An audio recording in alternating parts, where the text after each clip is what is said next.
what I'm saying? If we allow them to kill 2 of us in 2 weeks' time, they're going to be killing brothers, not just black men, but Latinos and anybody who is this, how do you say, underemployed or unemployed.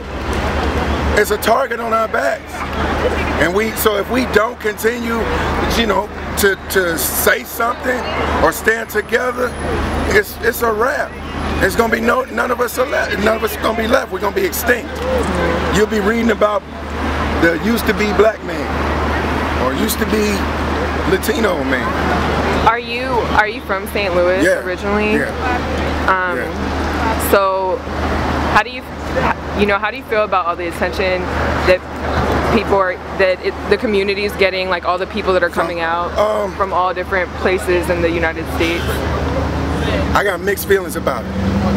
On the one hand, I'm thankful that the world has come out to see what's going on here. One of the issues I have with it is that while the world came here to see, a lot of people came out here to exploit this situation for their own benefit. A lot of people doing it for the photo ops. Yeah, I went down there and I took a picture, you know what I'm saying? And they could take that back home to where they live and claim that they support the cause. But how can you support the cause if you're not involved? If you're not working hard, using your celebrity status, using your political connections, using your influence in the hood? How can you say you're involved if you're not doing nothing to change it? It's not a black or white thing. They're trying to make it out to be a race thing. It's not a race thing. It's a have and a have not thing.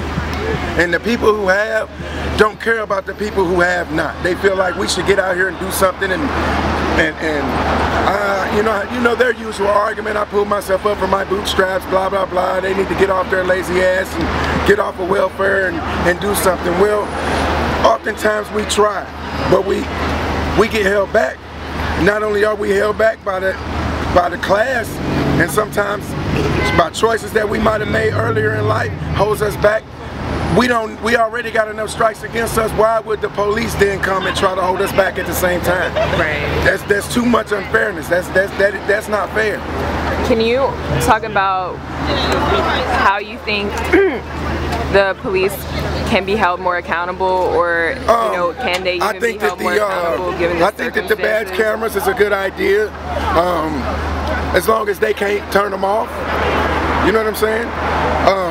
You know, what's the use in having a badge camera if he could turn it off and then go beat a suspect? So that's one of the feelings I have about it. Also, good police, the good police that are out here need to make sure that they have a responsibility to police themselves. Get the bad officers off your force. If don't step out here and tell us that you fair and you for fairness and equality, and I run a good police department and we don't have this, we don't discriminate and we do all this training. We do all this, but then you turn right around and know you have racists on your department, like some of what was on display here. You know, you can't tell me that a police officer who comes out here and points an AR-15 at reporters, women, and children and peaceful protesters doesn't have a problem. You can't tell me that a police officer that is on Twitter or or social media blasting the protesters is not a problem. You can't tell me that an officer that is calling us animals and come on, I'll kill you and do all of this and that is not a bad officer. If you don't want to get him off your force, give him a desk job. They don't need to be out here dealing with us. A police officer is a privilege. It's not a right. If I could talk to all of the police chiefs around the world, around the country, in our country, being a police officer is a right, it's a privilege, just like being able to drive a car is a privilege. If you, and you're not always right. There's no way that a police officer can be always right. Just like there's no way I'm gonna be always right. You know what I'm saying? They're not robots. You know what I mean?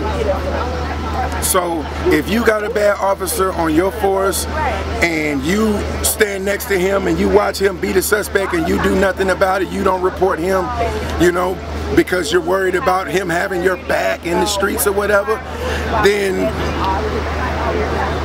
we have no way as a public. You know, they don't take us seriously when we report the problems. They just think, oh, he got pulled over and now he's just trying to get the officer fired or whatever. You know, sometimes, you know, the public is not always crying wolf. And you know that you got racist officers in your ranks. You know they ain't right. And you still side with them. Can you tell me, so you're from St. Louis, right? Yes. Are you from this area specifically? Yes. Can you tell me, like a memory you have with the police that sticks out to you, positive or negative? I mean, I got positive and negative experiences with the police. You know, I remember being 21, 22 years old, getting pulled over and taken to the police station and being smacked by a black officer. You know what I'm saying? Because he thought I was a smart ass, and I was. You know what I mean? But still, that don't mean it's right for you to try to exact your own type of justice. You know what I mean? Your job is to cite, arrest, deliver me safely to the courts, and let them deal with me. It's not up to you to beat me. So what made you decide? You know, they make it okay. Explain to me why it's okay for a police officer to beat somebody, but then they turn around and arrest us and tell us it's illegal. It's domestic violence. You're not supposed to do that. That's assault. It's hypocritical. It's hypocritical. It's hypocritical. Can you just say what made you decide to come out here and organize I had no choice. the food? My life is on the line. Even though I'm older, I'm still hood. And these my people out here. These are my people. I represent these people. You know what I mean? I have a gift to be able to articulate speech a little bit. And I had a vehicle and means with which to do what we're doing out here. I had no choice. I had no choice. I had no choice. You know, I came out here, I observed what was going on. I didn't make any rash judgments. You know what I'm saying? I took a look at what was going on and I saw for myself, just like everybody else. I saw for myself what was going on. You know what I'm saying? And I had to be involved. I had to be involved. You know, as a community, if we allow negative police officers to stain their badge twice in 2 weeks, apparently, the facts all the way ain't in yet, but just on the surface, it's just something about two brothers unarmed being murdered or killed in a 2-week time period. Something's wrong with that. You know what I mean? And if we allow them to set that standard here, they're going to duplicate it elsewhere. And pretty soon we're going to be in a museum. It's going to be a statue of a brother in a museum, extinct. Yeah. Did you know Mike Brown personally? No, but if I did, I would have hired him, because that's what I do. Yeah. I work on houses. I also got this food truck thing going on, and I hired the Mike Browns because nobody else will hire him. Yeah. I hire him in a heartbeat. No application, on the spot. Boom. Let's do some statistics real fast. They had about 500 police out here, right? Armed with tanks, assault rifles, all different types of stuff. They spent well in excess of $10 million. It's probably more like 20 now, right? Doing, you know, paying for regular time, overtime, hazard pay, fuel costs, munitions costs. You know, you got to pay for that tear gas. Food, you got to feed them, and drink. You got to feed them. You know, you got to feed them and hydrate them, right? Medical costs, vehicle maintenance, upkeep, They did all of that for 500 plus officers from all over the region who mostly were out here on standby, waiting for something to happen and over responding to what really was happening. Some of it, right? Now, had they taken that money, let's say the total bill that the taxpayers got to pay on this is $20 million. If they take $10 million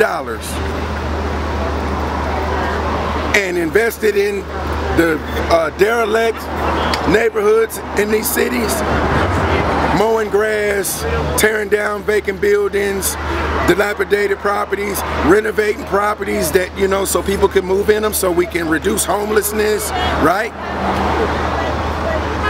The people that were seen on TV, the looters, the people that have us all here, I mean, they're, you know, make no mistake about it, him killing Mike Brown has us all here. The protesters brought us out. The looters made it an international, global story. So if it weren't for the youth, these Mike Browns, if it weren't for the youth, we wouldn't all be here. It would have just been a few protests. The national correspondents would have never came. They could have covered it from New York or wherever they was stationed out of, and this story would be over. It's very true. But because of their actions, them saying we ain't going for that, and if we gotta loot this store, apologies to the owner, if we had to shut this whole city down, apologies to Ferguson, the residents, the kids that couldn't go to school, the parents who lost some time on work, causing a fear to the citizens, you know what I'm saying? Putting people's lives at risk. You're watching BLACKTREE on TV, only on Soul of the South.